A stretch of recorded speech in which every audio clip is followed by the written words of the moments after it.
Viewers, विद्यार्थी लोग, आज हम लोग एक विशेष बात पर चर्चा करेंगे कि मनुष्य के पेट में होने वाली अल्सर क्या है।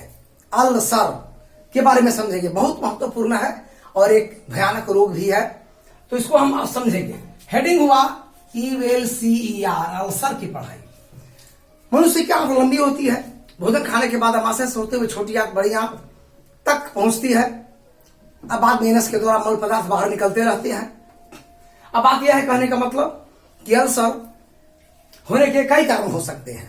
अल्सर का अर्थ होता है आंत की कमजोर जगहों में कहीं भी छिद्र हो जाना।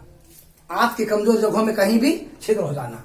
आप जानते हैं कि इस प्रकार से हम इसको पढ़ चुके हैं कि अमाशय का ऐसा स्थिति होता है, और उसके बाद ये छोटी आंत जो है इस प्रकार से ऐसे सेट होती है आंतों में, ये सेट होती है। यहाँ अपेंडिक्स बताया गया था। अभी दो आंत के नालियों के बीच एक संयोजी ऊतक होता है जो आंत को इधर से उधर खिसकने नहीं देता। आप व्यायाम करते हैं, नीचे सिर ऊपर पैर करते हैं, दौड़ लगाते हैं, तो अगर ये संयोजी ऊतक दो आंत की नालियों को अगर जोड़ के न रखे तो आंत फेंट आ जाएगा। हर जीव में सब, मुर्गा बनाते समय आंत को टांगिएगा तो पूरा का पूरा आंत आ जाएगा। दोनों के बीच एक पतली परत होती है कागज की तरह। जस्ट मानव में भी वही बात है, आंत को फिक्स रखने के लिए है। खरे बात दूसरा चीज हुआ, समझ गए।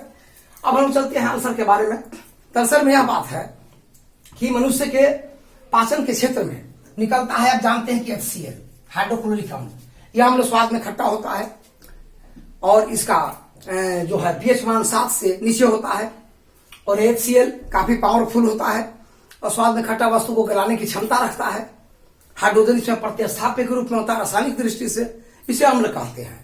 यह अम्ल जो है अगर खाली पेट निकला, भोजन पर निकला तो अभिक्रिया करके उदासीन हो जाता है, लेकिन अगर यह पावर कम हो जाता है। लेकिन अगर यह खाली पेट निकला तो आगे बढ़ते बढ़ते कमजोर आंत जो है हर जगह एक समान मजबूत नहीं होते, कहीं कहीं कमजोर भी है। जैसे भूकंप आता है तो धरातल के हर जगहों को नहीं तोड़ देता, कमजोर धरातल की जगहों को ही तोड़ता है।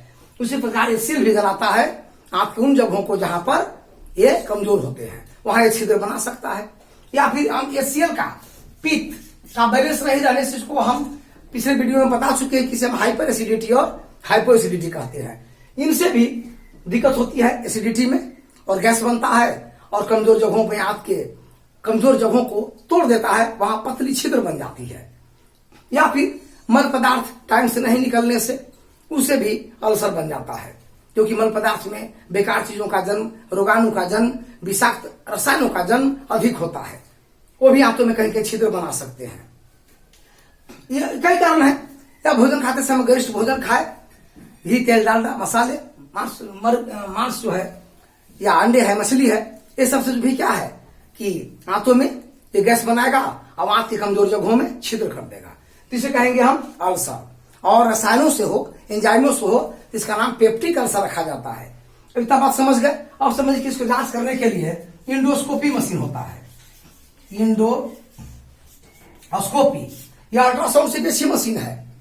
पेट के अंदर ये घूसा चला जाता है, पाइप डालते हैं, बटन दबा देते हैं तो अंदर घूसा चला जाएगा। और इसमें दो तरह के बल्ब आगे लगे होते हैं। एक बल्ब है डायोड किस्म का जो लाइट दिखाता है, अंदर अंधेरा है, और एक होता है ऑब्जर्वर किस्म का जो अंदर की आंतों का चित्र लेकर के कंप्यूटर में प्रेषित करता है। कंप्यूटर में जहां गड़बड़ी बताया वहां पर टिक लगा देते हैं कंप्यूटर, यहां पर गड़बड़ी है, तो इसे कहते हैं इंडोस्कोपी मशीन। यह मशीन में दूरबीन भी लगा होता है। डॉक्टर बैठ के देखता भी है कि घुस रहा है डायोड, तो कहां पर क्या दिक्कत है वो दूरबीन से आपको भी दिखाएगा। वो आप भी बगल में बैठ करके अपने रोगी को देख सकते हैं, या कोई व्यक्ति किसी व्यक्ति के पेट के अंदर अल्सर को दूरबीन से देख सकता है। ये इंडोस्कोपी में व्यवस्था होती है दूरबीन से भी देखने की। तो अब क्या है कि अब इसको अगर कम छिद्र है तो दवा देकर के ठीक किया जा सकता है। गैस का दवा, विटामिन C, मांस लाने की दवा, उच्च प्रतिरक्षी दवा दी जाती है। परंतु यदि छिद्र होल ज्यादा है पेट अल्सर, तो इसको ऑपरेशन किया जाएगा। ऑपरेशन में तो दर्द सहेगा नहीं रोगी, तो उसमें 3 तरह के रसायनों का उपयोग बेहोशी के लिए करते हैं। Chloroform, halothane, diethyl ether. Company से अलग अलग नामों से देती है, वास्तव में यही रसायन होते हैं सब में। लेकिन रोगी की उम्र, रोगी की हीमोग्लोबिन, रोगी को ऑपरेशन के में कितना टाइम लगेगा, ये सब के आधार पर जो है उस एनास्थेटिक यानी बेहोशी वाले गैसों को सुंघाई जाती है। मनमौजी नहीं, जितना मन उतना नहीं, वो डॉक्टर के या दिशा निर्देश के अनुसार एक लिमिट से होता है। इस प्रकार से है। लेकिन बात यह है कि ठीक तो हो गया, अच्छी बात है। कभी कभी ये अल्सर लोग छोटी मोटी दर्द की दवा और कोई कोई जैसे ब्लीडिंग रोकने की दवा दे करके उसको रोके हुए रखते हैं। कई महीना कई साल बीत जाने के बाद ऐसा होता रहता है। तो अगर इसे अच्छी तरह से न ठीक किया जाए तो यही अल्सर जो है कैंसर को का रूप धारण कर सकता है, क्योंकि अल्सर वहां पर घाव की तरह होता है। या तो अब यहाँ पर थोड़ी कैंसर की बात है कि कैंसर के अध्ययन करने वाले को हम कहते हैं ऑन्कोलॉजी। कैंसर का अध्ययन होता है, अल्सर कैंसर को धारण कर सकता है। इसमें क्या होता है कि गुणसूत्र की इकाइयों को जीन कहते हैं। वे जीन जो किसी साधारण कोशिका को वाट बनाने वाली सेल में बदल दे उसे हम ऑन्कोजीन कहेंगे। ऑन्कोजीन वाट बनाने वाली माने कोई इन्फेक्शन लाने वाली, रोग में बदल देने वाली यदि हम बदल देते हैं तो इसे हम कहते हैं ऑन्कोजीन। वही ऑन्कोजीन है। अब ऑन्कोजीन वायरल भी होता है। तो वायरल तो कैंसर के विषाणु है, आपको यहां करके retro RETRO retro and myxo VIRUS virus viral होता है। और लेकिन एक सामान्य सेल में जो कोशिका है उसमें जो जीन है उस जीन से भी कैंसर हो सकता है। कैसे कि म्यूटेशन के द्वारा, म्यूटेशन में होता उत्परिवर्तन, गुणसूत्र में चेंज होने की क्रिया को उत्परिवर्तन या म्यूटेशन कहते हैं। ह्यूगो डी ब्राइज ये सिद्धांत दिए थे। तो म्यूटेशन में क्या होता है, MUTATION म्यूटेशन में उत्परिवर्तन। इसमें होता है कि उत्परिवर्तन के बाद कभी कभी कोशिका के जीन बदल जाते हैं प्रोटो ऑन्कोजीन में, प्रोटो PROTO प्रोटो ऑन्कोजीन में। और प्रोटो ऑन्कोजीन से बनता है, प्रोटो ऑन्कोजीन से बनेगा वायरल यानी रेट्रो और मिक्सो वायरस का जन्म हो जाता है।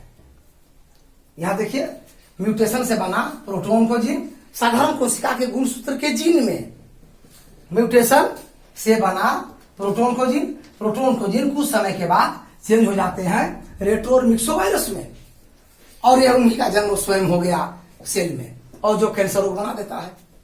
इसका इलाज हम कैंसर की पढ़ाई विस्तार से करेंगे ऑन्कोलॉजी का अगले वीडियो में, या आने वाले कई वीडियो के बाद, अभी उसका टाइम है या नंबर है। तो यह है, इस प्रकार से कभी कभी अल्सर चेंज इनटू कैंसर जो काफी खतरनाक हो जाता है, इसलिए इसकी इलाज हो जाना चाहिए।